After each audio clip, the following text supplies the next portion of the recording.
Okay mga kaibigan at mga kababayan ko, next naman kumbaga intro. Okay, alam niyo po ba yung mga ganyan, yung mga nasa picture na yan ay hindi magandang meme. Hindi magandang meme yan. Tingnan ninyo, point tapos pointless. Sabi niya, you know what?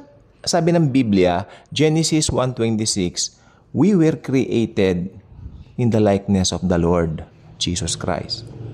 Genesis 1:26. Lalangin natin ang mga tao ayon sa ating wangis. So, if you are a believer of the Lord Jesus Christ, nabuksan ka na sa katotohanan yan, ang mga ganitong memes, parang too much to bear for you.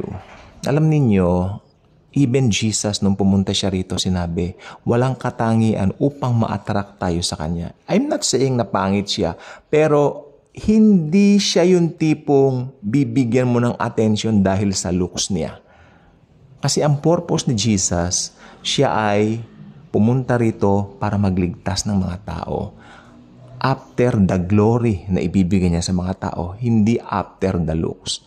Well, alam ninyo, sa mundo po ngayon, lalo na po itong panahon na ngayon, talagang lantaran yung mga bullying online. May mga taong nagdidepende sa itsura. Meron nga ngayon maski walang talent dahil gwapo, di ba? Tapos naispatan, nagtitinda, tutulungan na kasi gwapo. Paano yung mga hindi? Hindi ba napaka-unfair kung titignan po nating mabuti? Yan ang mundo. Gusto kong sabihin sa inyo, yan ang mundo. Tumitingin sa itsura. At ako hindi ako follow dyan. At kung Kristiyano ka, you should also. Hindi po maganda yung mga ganyang memes. I don't know who, that's not good. That is not good.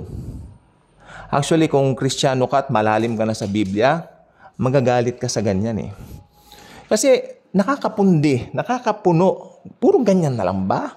Habang pasama ng pasama ang mundo, bakit mananapak ka ng tao? Dahil sa itsura niya? Maingay po yung aso.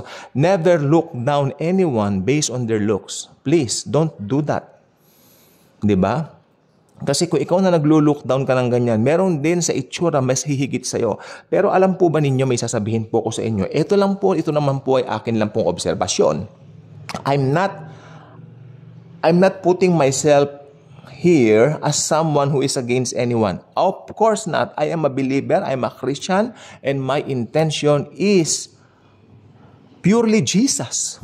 Wala nang iba. Purely Jesus. His word, His glory, His finished work. Yan ang gusto kong iparating sa inyo. Kaya itong sasabihin ko po sa inyo.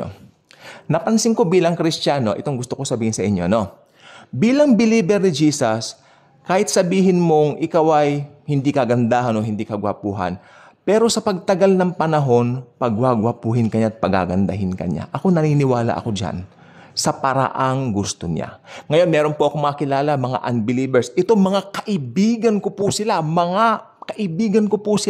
na sinesharean ko ng good news na parang pinagtatawanan ako.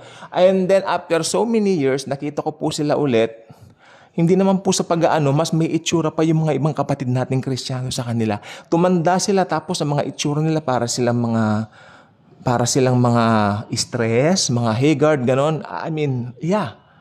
Kaya mga ganitong biro hindi po maganda. You are look down on someone. Pansinin niyo po rito sa social media. Kapag meron pong mga, halimbawa, mga may itsura, sila po yung maraming likes, sila yung maraming followers, I don't care. As long as alam ko ang pinapalo ko, we follow Jesus. Hello, hey, wake up Christians. Mga Kristiyano, wake up. We follow Jesus. Not people, not a person, but si Jesus. Hindi natin mapapasabalian na si Jesus ang ating pinapalo, hindi kapwa-tao natin na nakalagay pa ron, mag-i-invite pa sila. Please share me. I-share mo yung mga pa-cute nilang mga TikTok, mga ganon.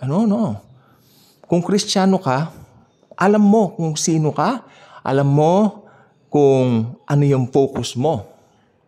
Kaya mayroon pong nangaral na sabi niya, medyo kung Kristiyano ka, kasi maski Kristiyano ka, darating pa rin yung pagkainggit.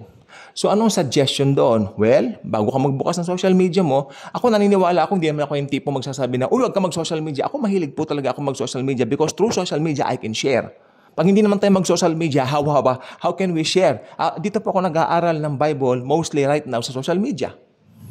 Kaya nga ako nakita ko itong post na ito. Kung hindi po ako nagkakamali, mga personalities yan ng Philippine showbiz. Huwag na po tayo magpangalan dito, pero kilala niyo po yung mga taong yan. Ngayon kung sino yung nag-post niya, hindi ako naniniwala nag-post nito yung isa doon sa nasa ilalim. Siyempre hindi naman nila i-degrade ang mga sarili nila. Ang nag-post nito, isang netizens na hindi ko alam ang kanyang intention. Why? Ba't ganyan yung dating ng post na yan? So, ang akin lang, wala naman po kung anything against anybody, pero yung mga ganitong post po kasi, hindi nga po maganda bilang Kristiyano. Hindi po ba? We should be careful para hindi naman po tayo mapulaan bilang mga tao. Kung ikaw ay hindi Kristiyano, para hindi ka mapulaan na gumagawa ka ng parang naglo-lockdown ka, di ba? At kung Kristiyano ka naman, itong mga ganitong mga klase ng post, magandang kung kilala mo yung nag-post, pagsabihan natin sa magandang paraan, mahal natin siya. At I'm not against sa kanya mismo. I'm against sa ginawa niya. Kasi you're looked down on someone na i-create sa wangis ng Diyos.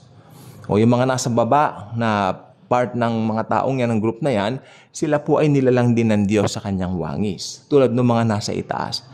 Kasi ang point yan, ito, matangos ang ilong ng mga nasa taas. Bakit daw sila unfair? No, walang unfair sa Diyos. May dahilan ang Diyos, may dahilan si Lord, bakit ganyan ang mga itsura ng bawat isa sa atin. At dapat parangalan ang mga itsura, hindi iluluk down. Bye-bye.